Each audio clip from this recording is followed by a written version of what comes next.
Na mimi nataka mjue uongozi, siasa, maendeleo haifanywi na makelele, haifanywi na chuki, haifanywi na kiburi, haifanywi na ukabila. Inafanywa na unyenyekevu, inafanywa na uvumilivu, inafanywa na kujituma, inafanywa na kuunganisha Wakenya, na inafanywa na kuunganisha taifa lote la Kenya. Nyinyi mnanielewa?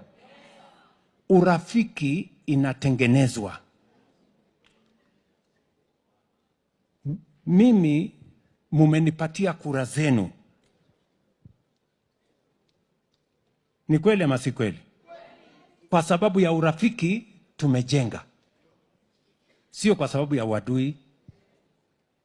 Si kulikuwa na uadui mara zingine, lakini tumerekebisha mpaka imekuwa urafiki. Mkanipatia kura zenu, Wakenya wakanichagua, nikawa kiongozi wa taifa hii. Mimi nataka niwaeleze ya kwamba uongozi katika taifa letu la Kenya, maendeleo katika taifa letu la Kenya haiwezi kutengenezwa kwa fujo, kelele, chuki, ukabila, vita. That cannot make any leadership. It cannot foster any unity, and it cannot create any nation. Mnanielewa? Kwa hivyo mimi nataka mjue tunatembea hii safari pamoja.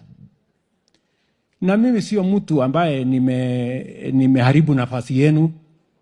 Mimi sijaharibu kura zenu. Mimi sijaharibu nafasi mmenipatia. Yale mambo yote nimesema hapa mnaweza kudhibiti.